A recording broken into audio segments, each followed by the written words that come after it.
Martins. Ladies and gentlemen, welcome to another episode of Grassroot Chats, episode 10. Episode 10 about for a very, very busy season. Today we are thin in the Grassroot studios. No AK47, probably still happy from Southampton's first win. And of course, no Mr. Thanos, probably somewhere in Highbury trying to see Vieira take 3 points from the good Gunners. But we have not London's finest. From the white side, we have Karim B. And of course, we have the happy, sometimes the angry Mike N. What was that? Was that like a fish hook? It's like a happy, angry kind of like I'll punch in the face. Anyway, get on with the program. Okay, thank you very much. Don't punch me in the face. Actually, you can. If you can try, you can try. I also have Karim there, Karim from the Tottenham side to do you one or two things. The enforcer. Good weekend, boys. Enjoy the sports. Yeah, I think Tottenham done well this weekend. Played well. Leicester do as well. Can we just give a big shout out to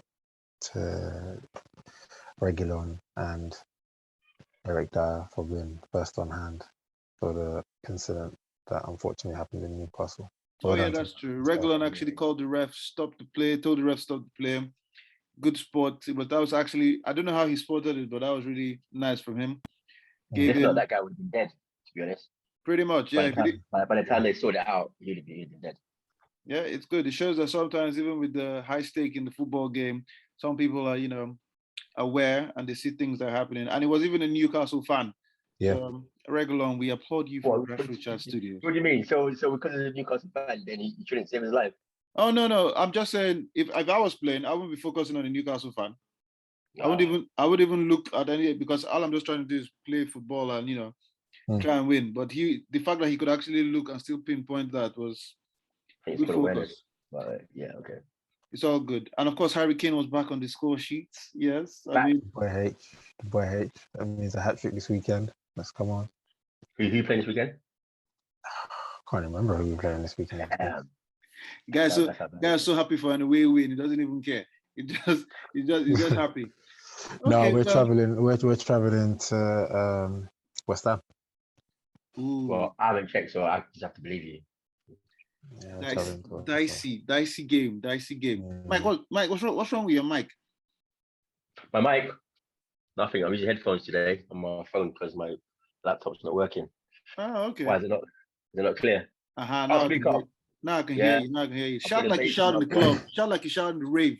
I don't shout in the club. Good about.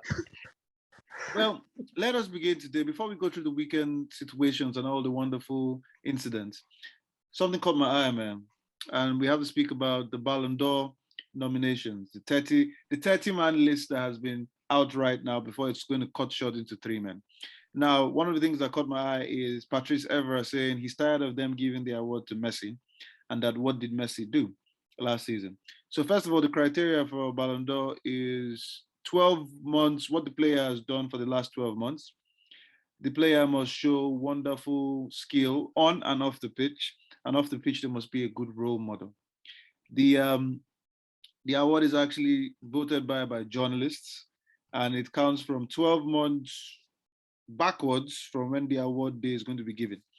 So it's going to be given on the 29th of November. Now, 12 months ago, was Messi the best player on the planet? Bearing in mind, a lot of people think he is favorite for this because he finally won the Copa America. What do you think, Mike? No, he wasn't the best. He wasn't the best player in the world 12 months ago. I mean, Barcelona had the 4th season, I think, overall. I mean, yeah, he won finally won the Copa America, but he's been winning Ballon d'Or even when he didn't win it. So that can't be a criteria. But then the argument would have been he had a stellar season for Barcelona. Saying that, people say 12 months ago, considering the season Barcelona had, Messi still had 30 goals. 30 goals winning the Copa America. Should that be enough in the last 12 months? And that's question number 1. And who would you pick? Who would be your winner? For me, right now, well, I'd say Salah, but I think Salah, because it's recent right now. Looking 12 months ago, Liverpool didn't have that great a season 12 months ago. They didn't even But win anything. No, but on recent reports, Salah is just, I don't know, he's just something else at the moment. The 5 games he's played is better than 12 months of anybody's played so far, to be honest. Okay, I'll come back to you on that. Karim, what do you think? Messi, player Ballon d'Or winner, or is there I don't somebody think so, else on man. that list? I don't think Messi wins it this year for me. I personally think it should go to Robert Lewandowski. Obviously, he missed out on it last year. Yeah, good Me shot. personally. So it'll be good to actually see him, especially what he's done with Bayern and the goals. He's been consistent for the last 4 years, to be honest. And I feel like it is this time that he actually has something like that memorabilia underneath his name. What is wrong with the mics today, boys? What's wrong with the mics? It's fuzzy. It's fuzzy. Try without the headphone. Try without the headphone, Karim.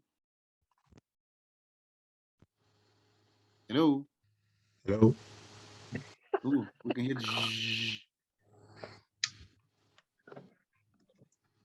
How about now? See, this is why we need endorsement, people. This is why we need sponsorship. We need people to give us good mics. Yeah.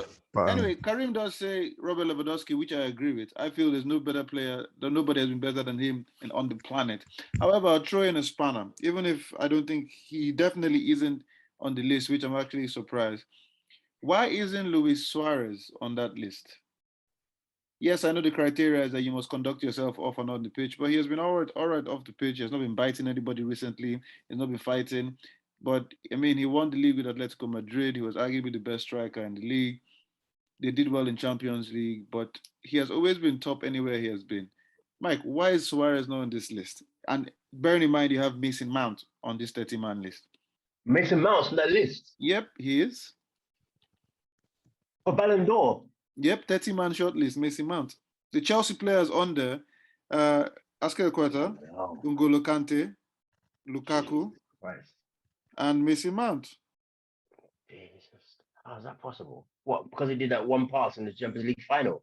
I have no idea. You have to ask. I don't know who voted him in. It was a great pass. It was a great pass. He doesn't Ballon d'Or? He doesn't deserve to be on there. I'm shocked by that. So he's on there. And Phil Foden is there. He deserves it. How does Foden? He deserves to be on the list. He deserves young player of the year. He deserves to be on the list. No. This is not a young. He is on the 30-man shortlist. The young player award is different. This is 30-man shortlist. So how Suarez not there? That doesn't make no sense. So Suarez is his persona. You know, sometimes you're just there and people give you this label of the angry one, stuff like that. You know, when they don't deserve it, and then that label sticks. Yeah. So then you don't end up winning Ballon d'Or or Player of the Season or MVP or anything because you've been labelled. So that's basically. I'm very surprised on why he's not on the list. But yeah, on performances on and off the pitch. Well, off the pitch, I don't know what he's been doing, but like you said, he's been behaving himself. It seems so. What other shock names are on there? Okay, so I'll give you the full list. I didn't get it in. He deserves it. He deserves it. He deserves it.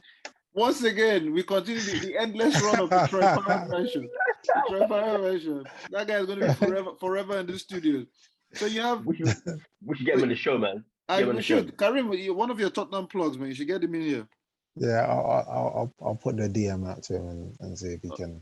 Okay, but first of all, big mistake from my side because Luis Suarez is actually in the 30-man list. Okay. So he's in there. That's right. But then we have Sterling, Salah. Well, Euro, he did it right. Salah, yeah. Pedri. He did it right at Euros. Yeah, he did. I mean, he played Euros, went to play Olympics, and I think he played the under 821s or something. Yeah. I mean, and he had good tournaments. Neymar, Mason Mount, Moreno, Modric, okay, Messi, Mbappe. Is Saka on there? No, he missed the penalty, Mike. Yeah. So if he scored it, would he be on there? Is Aubameyang on there? Nope. It can't be on there. Impossible. What Arsenal players are on there? I don't think Arsenal didn't make the list this year. So what's the point, though? I don't know. Karim asked the question, not me. I'm just asking if any Arsenal players made the list. It's not about teams, is it? It's about, best player in I'm the just world. no. I'm just asking, bro. I'm just asking if we move this. I don't want no trouble because I know how you are. What do you mean? See I what I know mean? how You you start are, talking bro. about something Suarez. I know how you are. I'm just asking, you know what I mean? I think in case you were wondering if there's a Tottenham player, Harry Kane is on there. But yeah, of course. Of course. How's that? Of course. He had a great Euros. He had a great Premier League. He had a great Euros. He had a great Euros. He had a great Euros. Well, he's got 3 goals. Is that great? And he got to the final. That's a good Euros. Oh, okay. He got to the finals. He got carried to the finals, so he had great Euros. Okay, all right. Cool. All right, that's cool. That's cool. Well, you don't think he had a good reviews? No, we know he didn't. We talked about it on one of the episodes.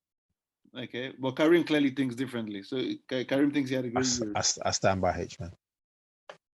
H now, is it? Bloody hell. I stand by H, man. You have one goalkeeper in there, which is Donnarumma. Cristiano Ronaldo, Ruben Diaz, Bruno Fernandes, Haaland, Jorginho, which to me should be one of the guys that should win it. I mean, I agree that Lewandowski probably in the last 2 years has been doing it out of control. Arguably been the best player in the world. Goals, he's probably the first player to outscore Messi and Ronaldo in back-to-back seasons. So I think in my pick will be Lewandowski. However, I still have a good shout for Jorginho, and I also have a shout for N'Golo Kante. But once you say that, people start talking about goals and all that situation. So why obviously goals win matches, but No, I can understand why you would say Jorginho. He won the Champions League and Euros. Champions League, Euros, he had a wonderful season. I mean, why can't he be a defender? Cellini. I mean, Cellini and Bonucci are on the list. They had I mean, okay, with Juve, they were not that wonderful, but with Euros, they were, especially with their age. So I don't understand this criteria when they say journalists speak, but most people always go towards goals. Mm-hmm. So why can't Jorginho win it? Why can't, I don't know, Sterling win it? Sterling also had a wonderful season 12 months ago. So from the names you've heard, who will be your top 3? Karim, I'll start with you. Lewandowski for 1. Jorginho for 2.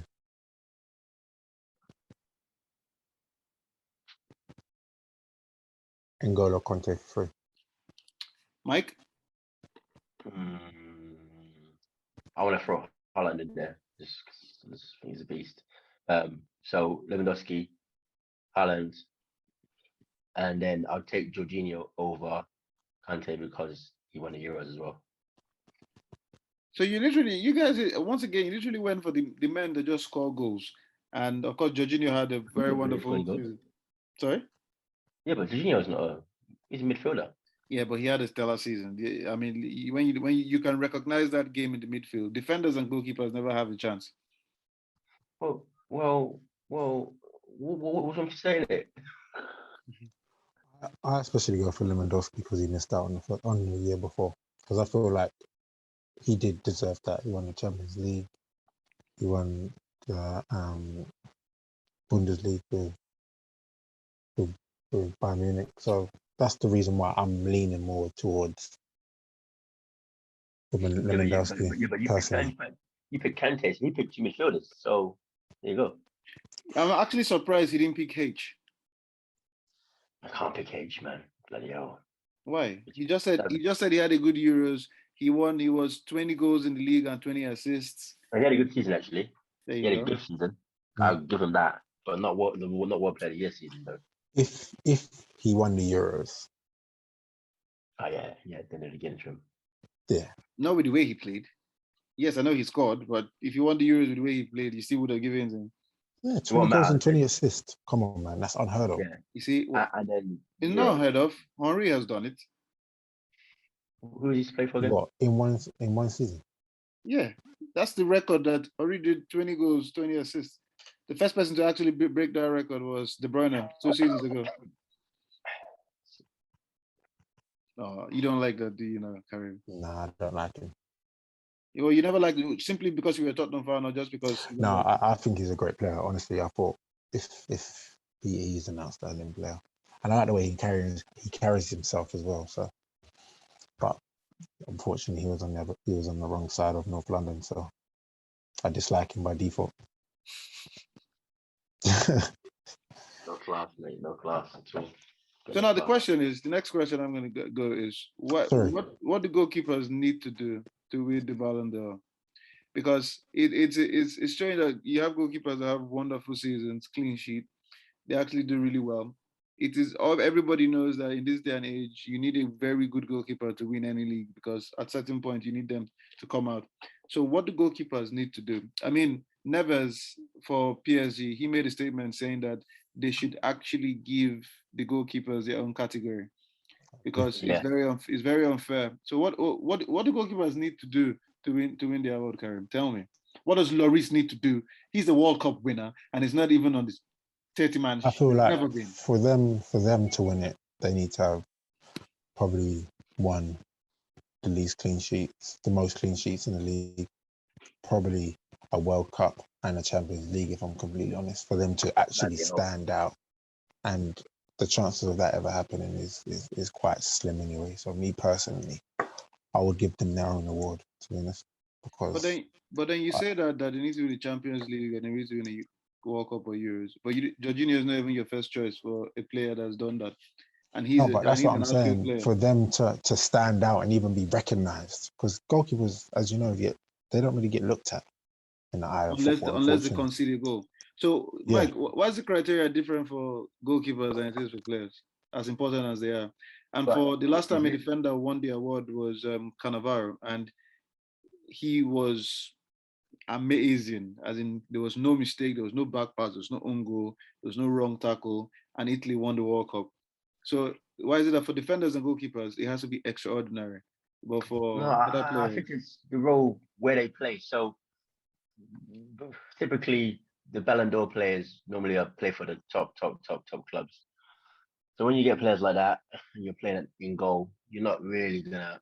I mean, you're gonna have to play exceptional. So yeah, you basically gonna have to maybe save a penalty in a final or something to be. Otherwise, you've got to show that you're integral to the team, and they don't really get a chance to show that. I mean, once in a while they pull off a save, but their team's so good that it's mainly focusing on the attack and the defense.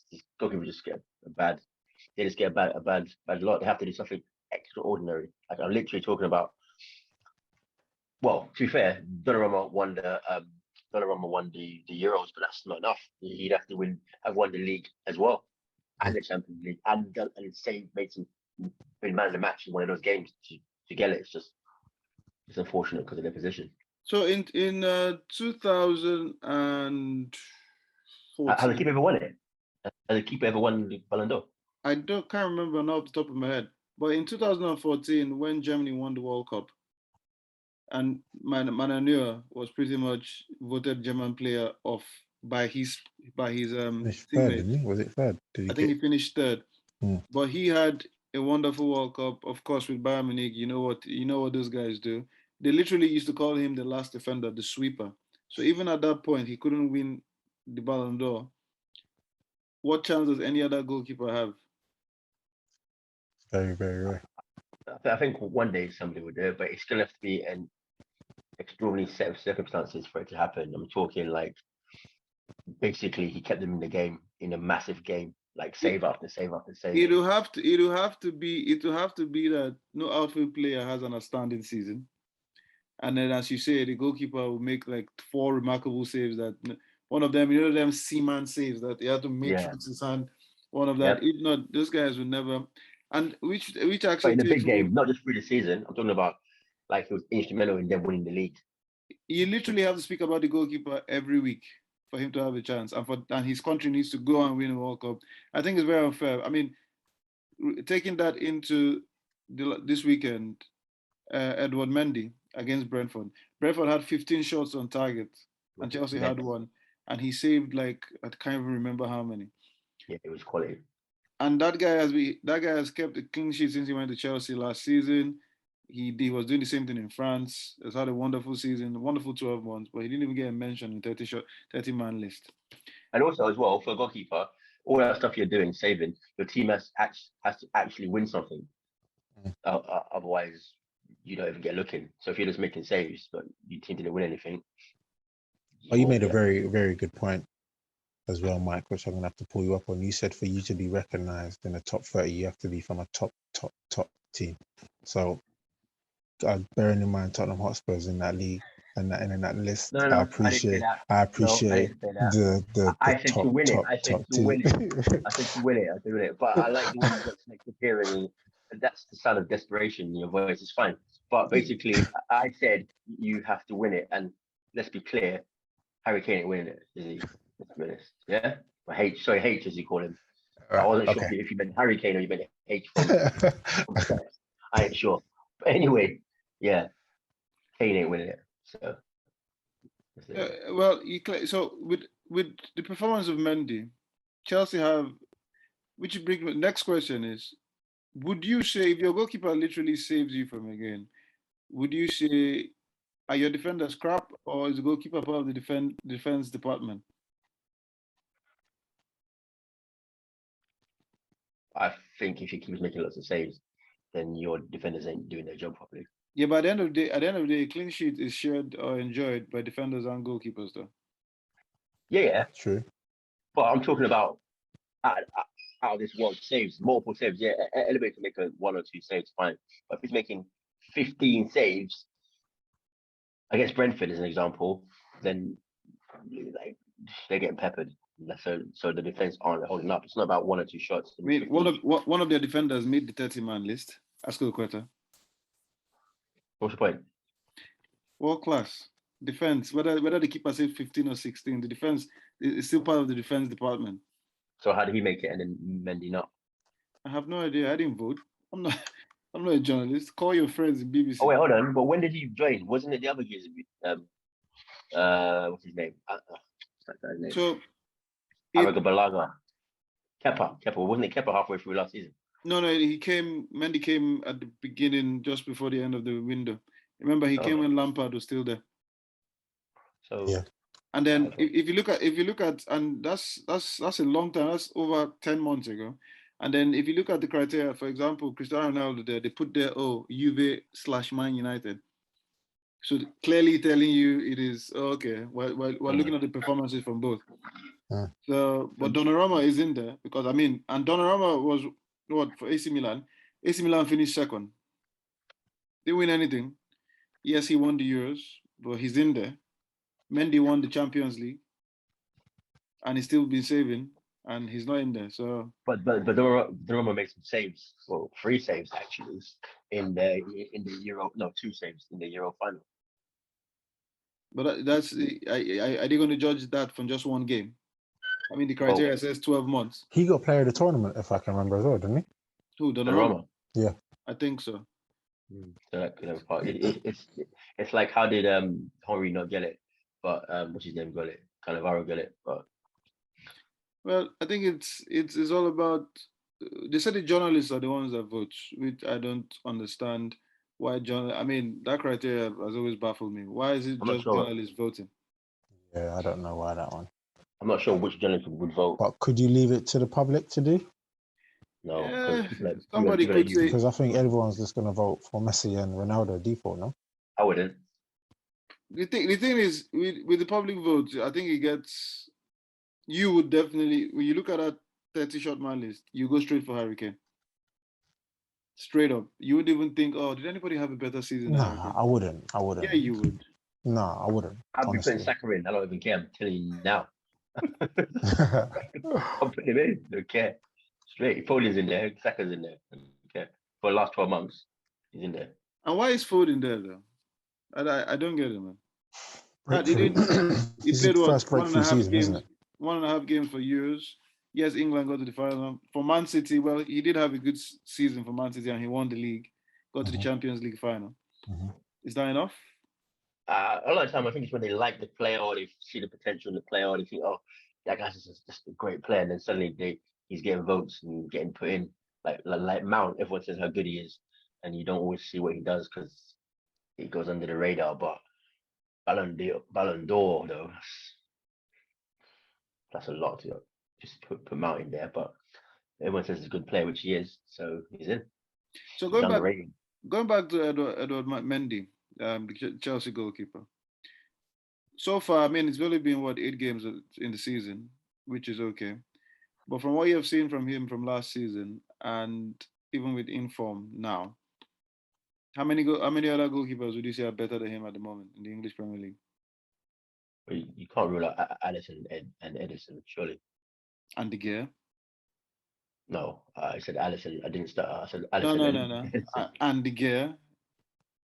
Just saying. I'm just saying Allison and Edison. Okay, I'm very happy. That's what you said. I'm saying De Gea.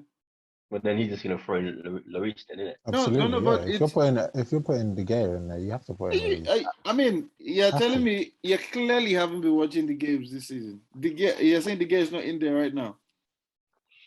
Not in the I three, still would not the put three we Edison. just talked about. He's erratic. Some days, yeah, he's all right now. Then tomorrow he'll be like flipping butterfingers again. No, no, no, no. He had a dip in his form, and now For he's about 2 back. years. It happens. Players drop out for a long time. You're a striker. Oh, sorry, you used to be a striker. Where do you play now? When did Allison? But that's age, in it. But when did Allison? When did Allison and Edison drop for 2 years? No, They come on, haven't. Allison and Edison are good keepers. It's no argument. Nobody argues that. But and they're possibly, in terms of consistency for the past, at least since they came to the Premier League, they've had 1 or 2 mistakes. Allison tried to dribble a player, loses it. Yeah, 1 or 2. Edison passes the ball. Yeah, I mean, but De Gea, everybody. My problem with the De Gea situation is the 8 games in Premier League this season has been amazing. No, it's back to what we used to see him as. He had to drop in form for 2 seasons. All of a sudden, he's useless. I don't even get that. Everybody, oh my God, it's terrible. It's this. I mean, Mendy's there, Allison and Edison, because she can't fault them. I mean, Edison can comfortably play number 10, play midfield role if he wants. And then when you look at the other goalkeepers, And so he scored. is Ramsdale now number 1 goalkeeper for Arsenal? Yeah, he looks like it. Yeah. So Leno wasn't injured or anything. He was just a swap. Yeah, it looks like he is number 1 now. That's crazy. Why is that crazy? Because I wouldn't think he will be worthy of having a number 1 jersey yet. Not But like Leno's he's white. old. I mean, The fact you have to think about it tells me it's true. that he's whack. He is, but he like. I wouldn't say whack. You shouldn't have got rid of Martinez, man. Martinez was a guy for you. Yeah, that's fair enough. I think we all agree on that. But it looks a bit silly as well. Now we're getting rid of not putting Leno as number 2 and bringing in Ramsdale. But the last 2 games or 3 games Ramsdale's played, he's looked better than Leno. I mean, we'll see. So, this is what I don't understand. So, you had a class. I mean, we always take this back to the Martinez argument, and yes, he wanted to leave, blah blah blah blah. That's fine, but what I don't understand this from managers. So Arteta, you had Martinez, who was wonderful at the time, and he won the thing as well. So you sold him. Dibble dabbled with the other goalkeepers you had there, only for you to go and buy another good Ramsdale and to bring him to bench Leno. I don't get it. Right, it's a mistake, but I mean, Ramsdale is younger, but that wasn't their plan. They didn't plan to get Ramsdale. It's just that they messed up with the other guy, Randerson, and then they got lucky with getting this Ramsdale who looks all right. Well, more than all right. It's pretty good at the moment. So he's good with his feet. He's vocal. Guys giving high fives when the defenders make tackles. I mean, Leno's there like he's in the library and stuff. What's going on? I mean, yeah, what's going on? Like a church mouse. So, yeah, they got lucky with Ramsdale, to be fair, but they paid more for him than they sold Martinez for. But he's younger, so business-wise, I guess it works out. It's fair to say Hugo Lloris is undisputed number 1 for Tottenham, and there's nobody there that can actually even come close. Who's actually the Tottenham number 2 goalkeeper? Do you even know? Harry Kane. No, we bought a new guy in, and we've been playing him in the Conference League at the moment. He looks alright, but it's Conference League. Yeah, Europa Conference. So yeah. But if Lloris gets injured, can he do the job? This guy. That's the question. He looks alright in the Conference League. Conference I League. know you're you playing- lot like to. I know you like to. You guys are very particular and like to hold things against me. So I'm very careful with what I say now again. You guys, And me or Mike? I cannot wait till the boy Troy Parrott starts doing his thing. Right? What, Tottenham? Imagine Yeah. if he starts and Oh, scores he's a doing hat-trick well against at Arsenal. Millwall as well. So big up Troy Parrott for watching. Yeah. I mean, we'll see in it. A couple of years' time, you never know. Mhm. That's what Harry Yeah, Kane. and when he's getting the golden boot of the season, I'm just gonna be like, that's the boy. I'll be like, yeah, I'll take my hat off to you if that happens. Golden boot in the Premiership or in League Two? Which league you talking about golden boot in? Premier Prem. League, bro. Yeah. Okay. For Tottenham, yeah, not from a bigger club who comes and takes it because he's that No, good. Tottenham. Okay. All right. Let's see then, innit? Yeah. We shall see. Big up Troy Parrott. Just on the show, man. Let's. In fact, I'm gonna go look at YouTube of him. I've been cussing the guy for ages. I don't know if he's any good. He's probably decent. Everybody's good on YouTube though. Yeah, that is true. Everybody's good on YouTube, so you actually have to see him play. But we shall see. We shall see where if Karim's belief brings him to the Premier League. Speaking about belief and bringing anybody to the Premier League, Raheem Sterling, why would he want to leave Man City? There's talk about him and Pep not having good understanding. They fell out apparently. I don't know where these people get this information. But obviously, he has not been starting as much. Pep has a tendency to rotate players. I mean, last season he did it to Bernardo Silva, even if 2 seasons ago Bernardo Silva was looking wonderful. If you're Raheem Sterling, Karim, would you leave Man City? He's 26 years old. He has played for Liverpool. He's played for Man City. I've won the Premiership. I haven't won the Champions League. I've won the FA Cup. I've won the Community Shield. I even think he made a comment saying he likes the accent of Spanish and the French accent.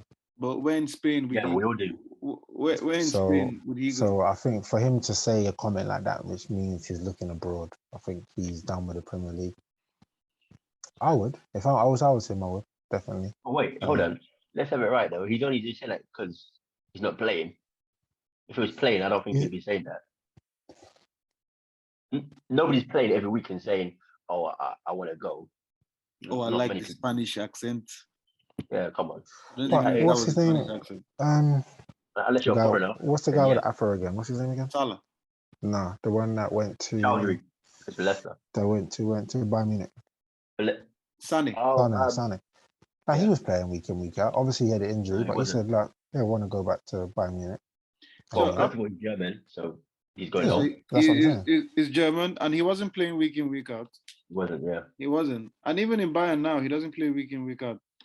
I mean, he comes in from the bench and does his thing. He starts some games, but I think they're easing him into it with the new manager. I think he didn't want to be in Manchester anymore. He didn't want to be in City anymore. But with Sterling, 26 years old, Liverpool, Man City, the question is, which other English club will take him?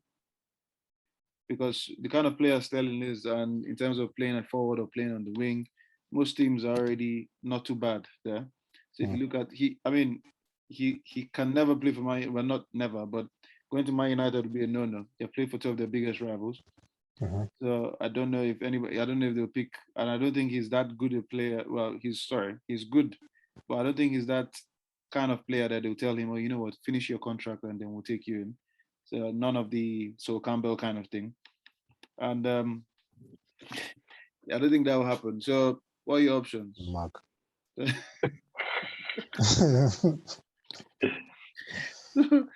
So I don't think that will happen.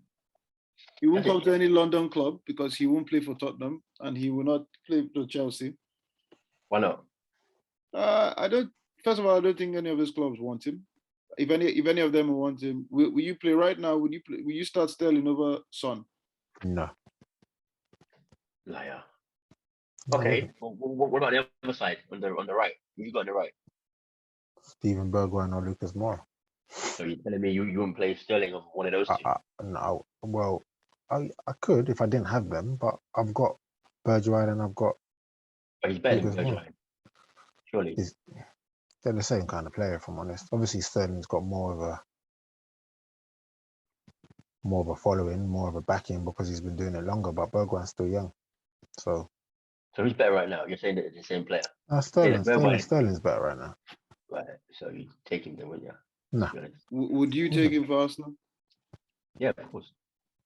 Over Who? Pepe any day. Pepe has a better finishing than Sterling. I'll take Pepe. I'll take Sterling. I don't care what you're talking about these guys got better finishing. I'll take Sterling on the left all day long over Pepe. I'll take Zaha over Pepe right now. Well, there was the argument at the time that Unai Emery wanted Zaha. I think Gray. And they ended up getting him Pepe. Pepe hasn't even been starting that much. I think he's starting today though, on a game that I can't watch right now, unfortunately. Well, Aubameyang scored in the 8th minute. So are you lying though? Arsenal is 1-0 up, just about to come to halftime. Karim, confirm please. This guy's a prankster. It's the truth. 8 minutes. Okay, go. But there's still plenty of games, so you never know. So what? Zaha's not playing? No, Zaha is not playing. No. Injured or I don't know. He can't play for some reason. Because he's going there in January. So what's Arsenal? I mean, he did say he's enjoying his time. Well, he has always left it open that given the chance he will go somewhere. But if you're Sterling, as I said, where will suit him? Where do you think he should go? I mean, preference, you can say, I'll take him over this, I'll take him over that. But ideally, when you look at the situation, where should Sterling go? PSG, don't think he'll get into the team at this moment in time. Spain don't have money. If Spain had money, he could go to Spain. I mean, they don't have money, but players are still. I mean, if you want to leave, he could go to Italy. Why is Italy not? Yeah, he could go to Italy. I was thinking that Italy would probably be a good shot. To be fair, that's looking like a good league at the moment. Not like I didn't really like it before, but it's looking like it's quite open. For a while, it was very difficult for them to attract young talent and young players there. It was either you're really young and you're learning your trade, or you're getting to the point that you've busted in other European leagues. And of course, they had the in-betweens there. But in the past 3 to 4 years, that they have started to attract that kind of. I mean, when was the last time an Italian team won the Champions League? They've dropped out of the scale since the last I remember was the last time Juve got to the final, they lost to Barcelona. And the last I remember was AC Milan winning the Champions League. And I think after that, Inter Milan with Mourinho. Yeah.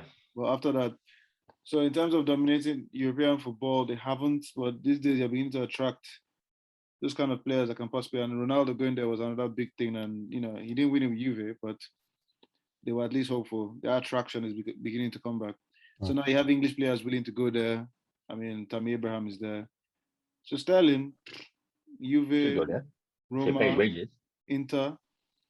He'll be and 26 years old. He will bust. I think he could go Bayern. I know we're saying he might not play, but that's to be seen. But he could go Bayern. He could go, but why will you leave one team that you can't play to another team that you wouldn't play? I think he'd go under the proviso that he would play in it, obviously. Whether he does or not, that's a separate issue. But wherever he's going, the whole premise was he's not playing, so he has to go to be guaranteed first team football, which means he's gonna have to be a big star in that team. That'll be difficult though. Being a big star in any of the top teams right now, it'll be tough. Look at Sancho, 75 million, and he's hardly played. No, he has actually played 10 games, no assists, no goals. Sancho's played 10 games? Yep. But off the bench though, not starting. He has started. He didn't start all, no, but he has played 10 games. It's at the end of the day, it's all about returns and stats, right? This is a man that was assisting one every 2 games in Germany or something. So that expectation, especially with the fee that he has been bought, and coming into the Leicester Man United game, Gary Neville mentioned something about having too many attack-minded players that can do wonderful things, but not having dogs on the pitch. The reason, like them days when you had the JS Park, the Gary Nevilles, those dirty guys that can do all the hard work and allow the flair players do it. So Man United started with Ronaldo, Greenwood, Sancho, Bruno Fernandes, Pogba. Nah, too many. That's too many. Against Leicester. And then we're playing well till our wonderful friend Harry Maguire decided to do certain things. So I understand that people like to attack managers once a team starts playing badly or losing, but there's certain things managers can do. For example, the manager can tell Harry Maguire, don't, lose the ball and put Leicester back in the game. You're a world-class manager, you're a world-class defender, as you have been tagged, and you're letting people run off you. You're literally just looking at them and they're running off you to score. Yeah. There are certain mistakes that players make. Yes, you could try and get them into gear, manage. Against Leicester. I think that's a Man United disease, because what you're trying to say is it's okay for your top players not to put a shift in and do the hard yards, but you've got other top teams who've managed to play 4 or 5. So you've got Man City, for example. All those top players, the Fodens, the De Bruynes, the Bernardo Silvas, the Sterlings, the Jesuses, they all put a shift in. Yeah, Liverpool, those boys. Salah's probably the best player in the world. He puts a shift in. Yeah, they all put shifts in. But then when you get to Man United, it's almost as if because you're a flair player, you have the right not to put a shift in. Nobody's saying they have the right not to put a shift in. But I'm saying it's almost like that, because you've got other top teams with talent, So as much talent. This is where the manager and so the game against Leicester, as much as people mention, oh, flair players and all that, Man United was winning comfortably and there was nothing wrong. Everything was fine. Maguire makes one mistake, stupid mistake, basic mistake that anybody should not be making. Yes, you can say some people have an off game, blah, blah, blah, blah, blah. It was too basic a mistake to make Leicester back in the game. Now, in terms of making players, so like you mentioned, when you see the Liverpools and the Cities and you have world-class players, they're still putting a shift in. That's managerial. That's the manager getting that out of you. So on that case, you can tell, oh man, Solskjaer, come on, do that. But then, as a world-class player, look at Bruno Fernandes. He puts in the shift every game.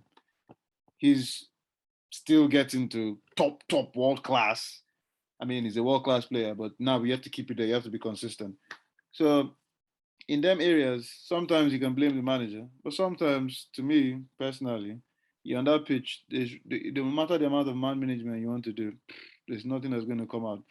And that's down to the player, in my opinion. Yeah, sometimes, but you haven't got a style of play. You haven't got a strategy or formation. You just literally say, guys, go out and do what you do. And on the days that work, somebody will pull out a bit of magic from somewhere and they'll score. On the days when you've got to be a little bit more tactical, a bit more tight, put the yards in, you might come out unstuck. You've got players who are not putting the shift in, and then they're not doing stuff going forward. You've got a manager who doesn't tactically have the nous to change it enough to make an impact. He's just literally waiting for somebody to make an impact. So all he'll do is he'll take off Greenwood and he'll put on Sancho. There's no real change in what you're doing. It's just a different player, hoping that you get a different result. And sometimes you get away with it. Sometimes you don't. Even Brendan Rodgers will look and say, let's change this, let's change that. Even Wacky V Arteta will say, oh, actually, let's try and do this. Yeah? Is that a ghost? Are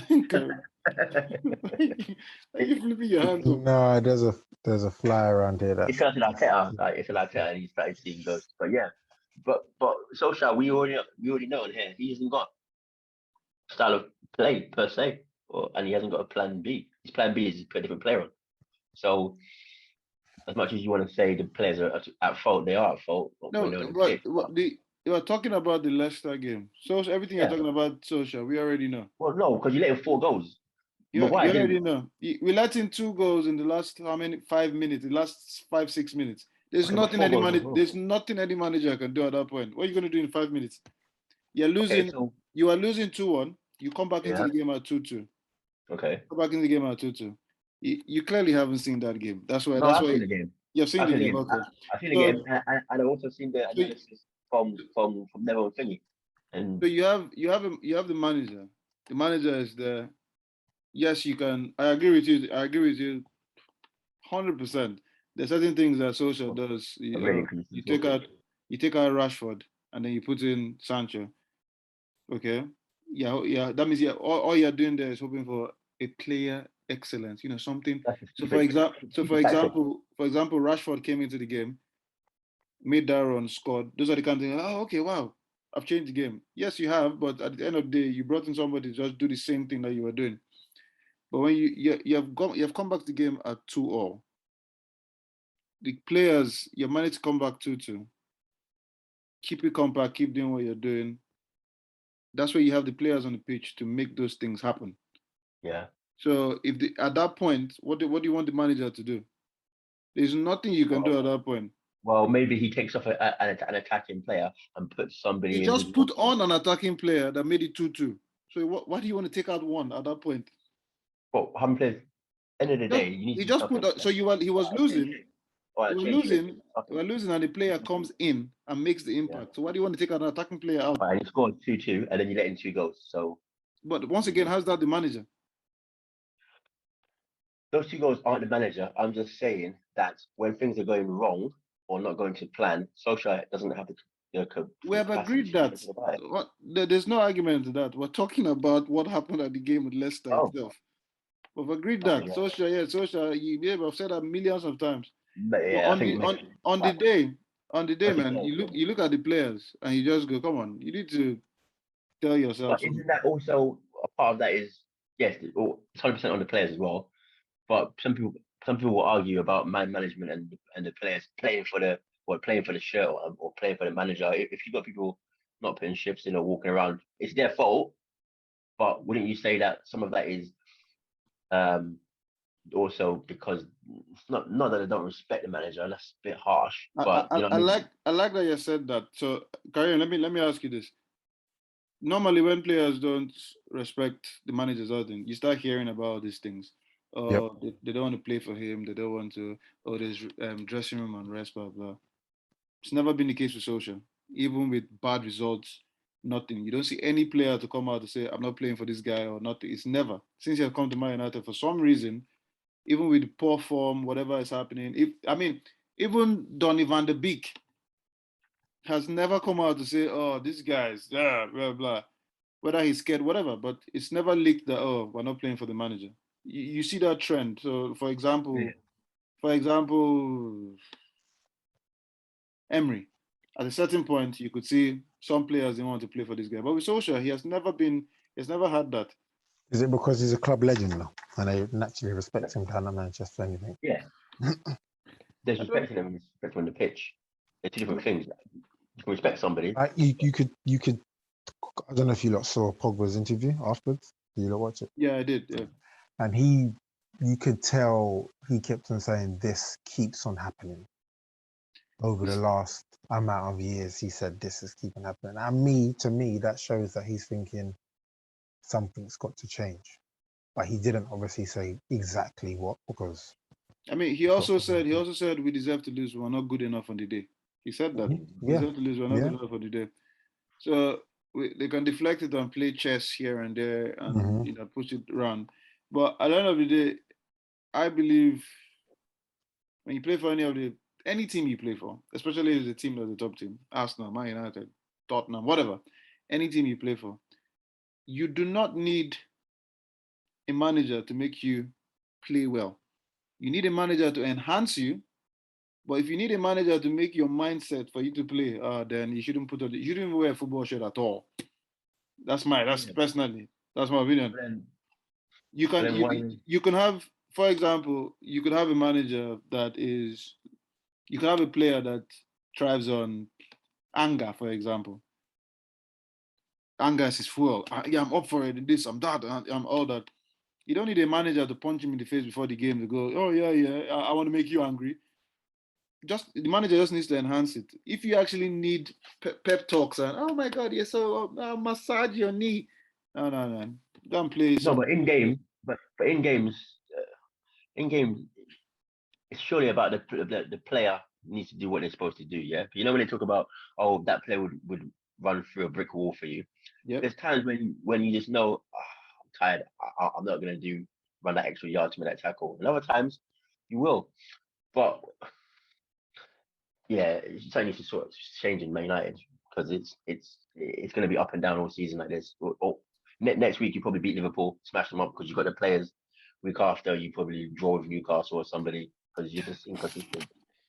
You've got the talent, you've got all the talent, you've got all the tools, but you don't know how to use it consistently.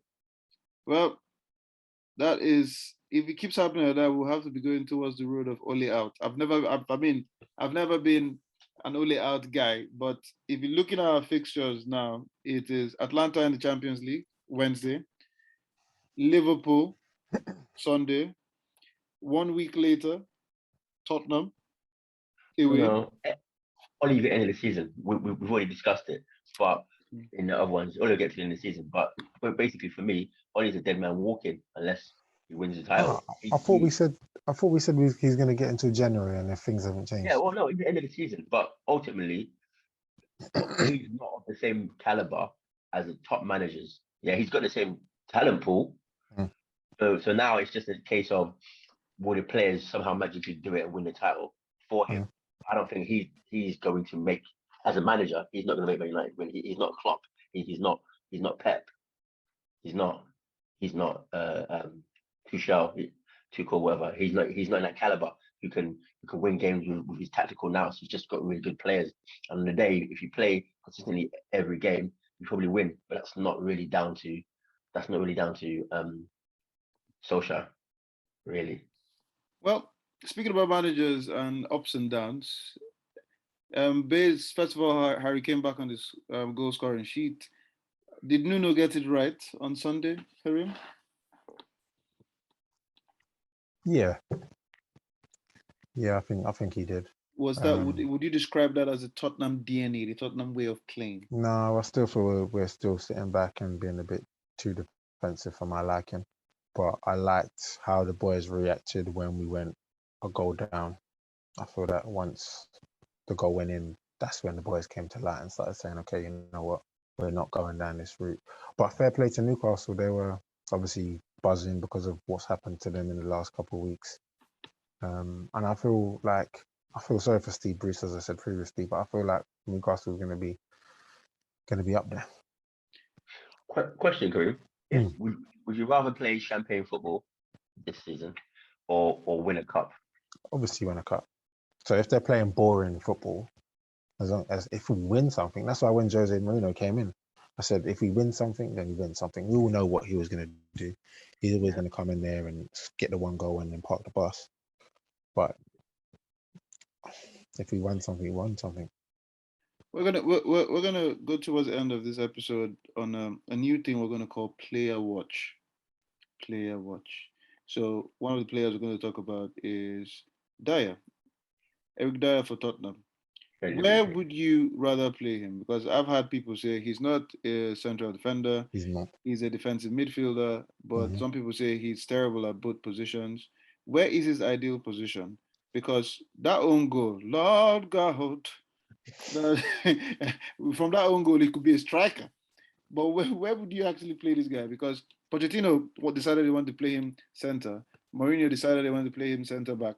And now, Nuno has come, he's playing center back. Where's his ideal position? Mike, I feel like he's... Oh, sorry. Okay. Let us start with Mike. No. Ladies first. Go on, Karim. All right, well, go on, music. Go. Okay, all right. So, if he's not good enough to play midfield, then he should be on the bench because he's not centre back. So, if he's not going to replace or play with Højbjerg, then he needs to be on the bench. Surely you can't just put him in centre back because he can play there. But clearly, that's what they're doing. Yeah, but good teams wouldn't really do that. No, but three managers have done that, and these are three good managers. Three managers have done that. Who's the other? But they've got Sanchez, haven't they? Sanchez and who's the other? Sanchez, Tanganga, Rodden, the Swansea kid. Yeah. But hold on, how many centre backs you got? Are they all your centre backs? Yeah, so we've got Rodden, we've got Tanganga likes to play on the right now, but he can play centre back. That's where he's meant to start. We've got obviously that new Argentinian that we've just got as well. So basically, you haven't got enough good quality centre backs. That's why he's playing, isn't it? No, but once again, but to be fair, at the time, they did ask him the question, and I think Mourinho played Dyer when he had Alderweireld and Vertonghen. He played Dyer in the centre. But everyone knows Mourinho had a weakness for Dyer. I think the whole Portuguese thing came in and he was like, oh, where do you want to play? And he was like, oh, for me to play, you got to play centre back. So he was like, okay, give it a go. And I think he does a good job for about 2 weeks. And then 2 weeks, technically, just 2 games. Yeah. So, and that's how it was at the beginning of the season. The first 3 games, he was outstanding. And then from then, what happened to him? Yeah, he's been poor. So again, I personally would try and keep him in the DM position. I wouldn't put him in the centre back. I still like him. I still do like him. I still think he's a good player, but I feel like the DM is his position. But you're not pushing out Holberg and you're not pushing out Winks or Skip to me. So it's a bench. The next player, Skip's good. Skip's good. The next player on player watch is my good friend Harry Maguire. Would you trade Harry Maguire for Eric Dyer? Yeah. It's a no-brainer. It is a brainer. In fact, if we're even talking about the biggest head in football, it is a big brainer. I'm having Harry Maguire. Yeah, but Harry Maguire is an actual centre back, though. Come on. Just because you don't like the guy. No. I have nothing against the guy, but this is what you need to understand. This is what you need to understand. When you're put in, a lot of people talk about there are certain things that you make up for certain weaknesses that you have. Yeah. Sami Hyypiä didn't have speed, positional play, amazing. Knew how to walk the striker, to take the striker wide, knowing that my recovery is going to be whack. Yeah. John Terry, no pace whatsoever. It's astonishing the amount of times nobody actually took on that guy with pace, but because his positioning, my good God. Ledley King played with one knee. Take him out, Karim. One knee. He played with one knee, and you still couldn't get past him. The guy, they said he was swimming when everybody else was training, and he would come and give it all. I don't even want to start talking about the Rio Ferdinands and all the wonderful. But Harry Maguire right now is like Titus Bramble. Makes mistakes up and down. He's not consistent enough. His recovery is poor, knowing that he doesn't have the pace. You don't have the pace. Your positioning should be wonderful. But no, positioning is terrible. You don't have the pace for recovery. And then you're just swinging. And then one of his best quality, one of the reasons that put him on the map with Leicester, was the fact that he could hold the ball and drive it out and pass, help with the midfield. But this season, all the attackers know, just keep putting pressure on this guy. Because once you lose that ball and you manage to nick the ball off him, it's finished. No recovery, no positioning, no speed. Am I being harsh on this guy? I'm not. He is. No, he is. So are you saying that he wasn't worth the 70 million? No, I don't forget the price tag. That's market value. That's just market value. If somebody's in demand, so you can go give us whatever. I mean, Barcelona has put a 1 billion clause on Pedri. Come on. So is anybody worth 1 billion? No, that's just market value. 80 million is not Maguire's money. That's what Leicester got good money, no doubt. However, he was still bought as the top English defender. He's not the Man United captain. Come on. But he's a top English defender. He's just playing a team that can't defend. I'm talking about individual mistakes, not as a team. He's a better English defender at the moment than Maguire. Yeah. So, for example, if you're Gareth Southgate, who are you picking in the centre back? Oh, John Stones, number 1, right now. John Stones. In terms of consistency, and I mean, who else is out there? But can I just say, the Man City fans that I know, cost Stones all the time, say the same things about Stones that they used to say about Maguire. Makes mistakes, loses the ball, blah blah blah. All that and you've heard that in the past. Forget what the Man City fans say. You watch football. You have seen. Yes, John Stones was John Stones. And when you think about John Stones when he was Everton, how many mistakes? John Stones made one very terrible mistake when he played for England. He still has a tendency. But think about it. Forget what the Man City fans say. Okay, but you're Man United. You have Arsenal. I could tell you. Oh, yeah. Forget what you say. Pepe. The Arsenal fans love Pepe. But you see him. You watch him.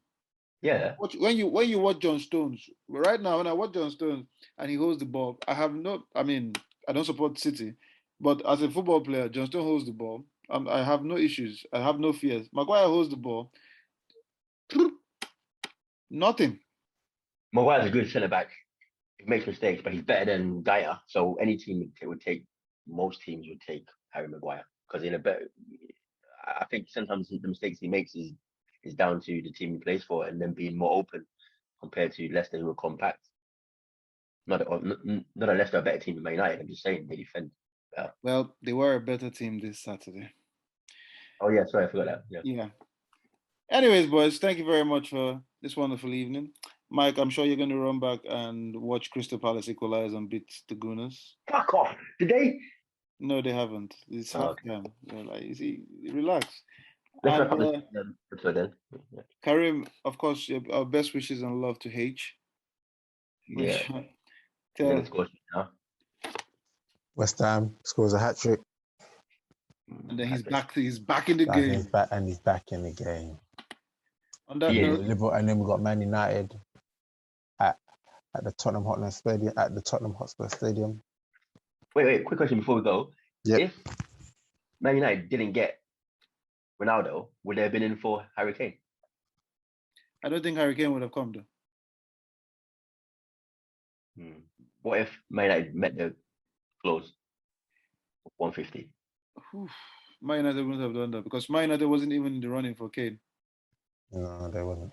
No bid, nothing. I think it was Daniel. Well, it's always Daniel Levy's goal never to give to the top four in London, in England. What at the detriment to your team? Doesn't make sense. That's look at the transfer history speaks for itself. We sold Van Persie, our best player, for 25 million. I'll never forgive them for that. Yeah, but that was defined as stupidity. Yeah, but if they offered us 120 million for Van Persie. First of all, there was no way they were going to offer 120 million because, as Van Persie says, Arsenal didn't actually offer him a new contract. That means they were happy for his contract to die out. Okay, 1 year, 90 million, 70 million, 60 million, whatever. Injury, you look at his injuries, blah, blah, blah, blah. The price tag was a steal, Mike. On that note, ladies and gentlemen, thanks, boys. Let's go. Game's on. I shall see you next week. Ladies and gentlemen, thank you for watching. Those are hit the subscribe button, hit the like and all them things, and have a good week.